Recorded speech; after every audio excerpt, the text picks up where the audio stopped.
नमस्कार, उत्तर प्रदेश एक्सप्रेस में आप सभी का बहुत स्वागत है। मैं हूं आपके साथ प्रियंका गुप्ता। बुलेटिन की शुरुआत बड़ी खबर के साथ जो कि लखनऊ से है। तो यूपी बीजेपी आज से शुरू करेगी दलित सम्मेलन। हापुड़ से होगी सम्मेलनों की शुरुआत। तो लखनऊ में होगा इसका समापन। अनुसूचित जातियों में पैठ बनाने की रणनीति बना रही है बीजेपी। तो 6 सांगठनिक क्षेत्रों में दलित सम्मेलन करने की योजना। संगठन और सत्ता के दिग्गज नेता सम्मेलनों में होंगे शामिल। तो बड़ी खबर उत्तर प्रदेश से आपको बता रहे हैं। बता दें कि यहां पर बीजेपी दलितों में पैठ बनाने की कोशिश कर रही है और इसको लेकर अब दलित सम्मेलन किए जाएंगे। तो अलग अलग जगह सम्मेलन किए जाएंगे जिसकी शुरुआत आज हो रही है। तो इन सम्मेलनों में बड़ी संख्या में अगर देखा जाए तो यहाँ पर दलित समुदाय के लोग भी होंगे और जो बीजेपी के दिग्गज नेता हैं वो भी इस संगठन में यहाँ पर सम्मेलन में शामिल होंगे। तो संगठन और सत्ता के दिग्गज नेता इसमें शामिल होंगे।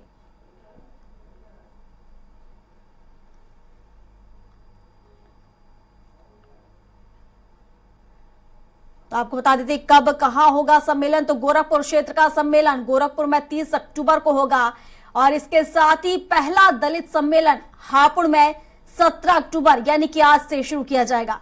तो 19 अक्टूबर को अलीगढ़ में सम्मेलन आयोजित किया जाएगा। तो यूपी बीजेपी आज से शुरू करेगी दलित सम्मेलन। तो कानपुर के रेलवे ग्राउंड में 28 अक्टूबर को यह सम्मेलन होगा। इसके साथ ही काशी क्षेत्र का सम्मेलन 29 अक्टूबर को प्रयागराज में होगा और गोरखपुर क्षेत्र का सम्मेलन गोरखपुर में 30 अक्टूबर को होगा। तो दलित सम्मेलन यूपी बीजेपी करने जा रही है। पहला दलित सम्मेलन आज से शुरू होने जा रहा है जो कि हापुड़ से होगा। तो 19 अक्टूबर को अलीगढ़ में सम्मेलन आयोजित किया जाएगा। इसके साथ ही कानपुर के रेलवे ग्राउंड में 28 अक्टूबर को यह सम्मेलन होगा। तो वहीं काशी क्षेत्र में 29 अक्टूबर को होगा। और इस पर विस्तार से जानकारी के साथ घनश्याम निशांत चौरसिया हमारे साथ फोन लाइन पर जुड़ चुके हैं। तो घनश्याम का ही रुख कर लेते हैं। घनश्याम, दलित सम्मेलन यहां पर बीजेपी करने जा रही है और देखा जाए तो कहीं ना कहीं दलितों को साधने की ये कोशिश है, क्योंकि इसी बहाने कहीं ना कहीं देखा जाए तो जो योगी और मोदी हैं उनकी योजनाएं इनके बीच रखी जाएंगी। बिल्कुल निश्चित तौर पे आज से ये कार्यक्रम पश्चिमी उत्तर प्रदेश से भारतीय जनता पार्टी का शुरू हो जाएगा। पश्चिमी उत्तर प्रदेश से हापुड़ से ये कार्यक्रम शुरू होगा जिसमें जितने भी दलित बुद्धिजीवी वर्ग है उस जैसे कि वकील हुए, शिक्षाविद हुए, प्रोफेसर हुए और जितने भी प्रबुद्ध लोग हैं उन लोगों को उस सम्मेलन में लाया जाएगा। प्रत्येक विधानसभा से 2000 लोगों को लाने की कवायद होगी। 2000 लोग वहां पे आएंगे। खुद मुख्यमंत्री योगी आदित्यनाथ उनको संबोधन करेंगे। प्रदेश अध्यक्ष भूपेंद्र चौधरी भी इसको लेकर के संबोधित करेंगे। यानी एक बड़ा कार्यक्रम होगा मुख्यमंत्री योगी आदित्यनाथ का कार्यक्रम है हापुड़ में और इसी कार्यक्रम में जाकर के वो लोगों को संबोधित करेंगे। 6 क्षेत्रों में भारतीय जनता पार्टी के अनुसार 6 क्षेत्रों में बटा हुआ है उत्तर प्रदेश। ऐसे में क्षेत्रवार बैठकें चलेंगी इनकी, जिसमें से बिल्कुल घनश्याम, कौन कौन से यहाँ पर देखा जाए तो दिग्गज शामिल होंगे इसमें और कब से ये शुरू किया जाएगा, कितने बजे ये सम्मेलन शुरू हो जाएगा?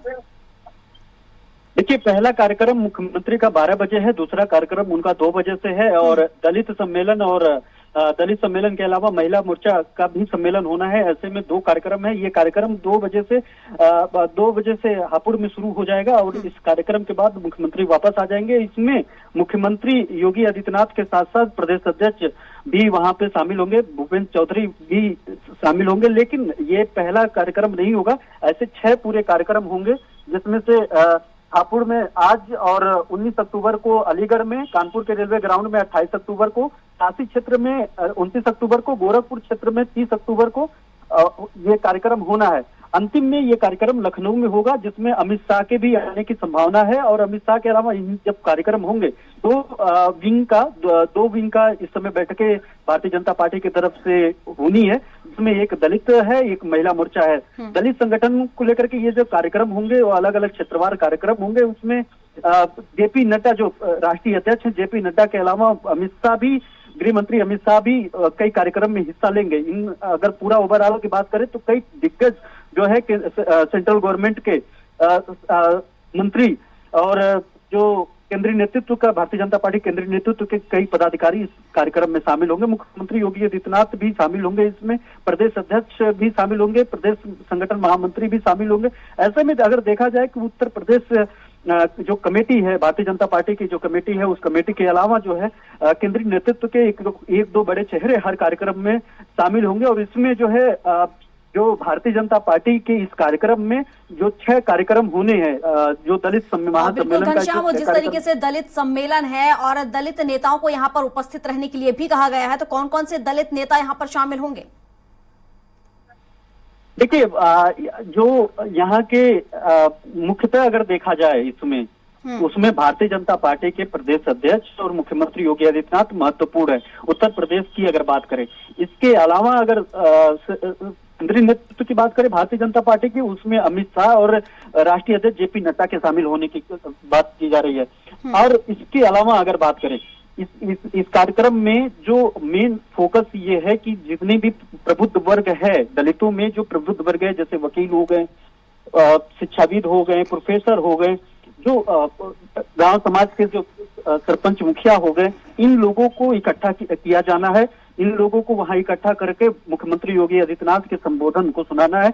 वो ये बताएंगे, ये कवायद है, इसमें बताएंगे कि दलितों के लिए क्या कुछ ये सरकार कर रही है, चाहे योगी सरकार की योजनाएं हो, जनहित की योजनाएं हो, या फिर केंद्र सरकार की जनहित की योजनाएं हो। इन दोनों योजनाओं को लेकर के दोनों सरकारों की योजना की डबल इंजन सरकार जिसको कहती है भारतीय जनता पार्टी की, डबल इंजन की सरकार की जो योजनाएं हैं वो दलितों के लिए कितना मुफीद है और भारतीय जनता पार्टी का सरकार में आना इतना जरूरी है, वो ये बातें बताने की कोशिश करेंगे और अपने पाले में लाने की कोशिश करेंगे। जिस तरीके से प्रियंका, हाल ही में हम लोगों ने उपचुनाव देखा, उस उपचुनाव में भारतीय जनता पार्टी को करारी हार मिली। उसमें माना जा रहा था कि जो दलित वर्ग है वो वोटर्स कहीं ना कहीं समाजवादी पार्टी की तरफ शिफ्ट हुए। उसके बाद ये जो प्रदेश का नेतृत्व है, वो हाईकमान ने इस बाबत जो है दो कार्यक्रम, उनको लगा कि 2 कार्यक्रम उनको लेकर के बड़ी महत्वपूर्ण रही। एक कार्यक्रम ये रही कि सबसे बड़ी बात की इसमें महिलाओं ने वोट कम किया था, दलितों की वोट खिसक गई थी। अगर ऐसा नतीजा आने वाले 2024 लोकसभा चुनाव में रहा तो बहुत बड़ी मुश्किल हो जाएगी भारतीय जनता पार्टी के लिए। इसी बाबत जो है अब वो लोग क्षेत्रवार बैठकें कर रहे हैं। लगभग 3-4 बार बैठकें प्रदेश कार्यालय में भी दलित एससी मोर्चे को लेकर के हुआ है यहाँ पे राजधानी लखनऊ में। उसके बाद उनको ट्रेनिंग दी गई है, बाकायदा प्रशिक्षण दिया गया है कि किस तरीके को लोगों को जोड़ना है, किस तरीके से लोगों के बीच में जाना है, किस तरीके से लोगों को अब अपने जो डबल इंजन की सरकार की योजनाएं हैं उन योजनाओं से कैसे रूबरू कराना है और उस रूबरू में उनको समझा ले जाना है कि भारतीय जनता पार्टी बेहतर काम कर रही है उन दलितों के लिए, महिलाओं के लिए। और जो इसी के साथ साथ इन्होंने ये कार्यक्रम और भी जोड़ दिया था प्रियंका, इसमें सबसे बड़ी बात जोड़ दिया था कि नारी बंधन यात्रा। तो जब नारी बंधन यात्रा के तहत जब लोग जा रहे हैं तो हर घर पहुंच करके अपनी अपनी जो योजनाएं हैं, जो जिस तरीके से प्रशिक्षण भारतीय जनता पार्टी ने दिया है, उस प्रशिक्षण के अनुसार उनको जाकर के अपने रिझाने का काम कर रहे हैं, ताकि जो दलित अगर छिटकने की भी कवायद में हो वो छिटके ना, भारतीय जनता पार्टी की तरफ उनका रुख हो और आगामी 2024 लोकसभा चुनाव में उनको उसका फायदा मिले। जी बिल्कुल, यानी ये कह सकते हैं घनश्याम की डबल इंजन की जो सरकार है अब लोकसभा चुनाव की तैयारी में जुट चुकी है। बस देखने वाली बात होगी कि लोकसभा चुनाव में कितना समर्थन उन्हें दलितों का मिलेगा। शुक्रिया आपका तमाम जानकारियों के लिए।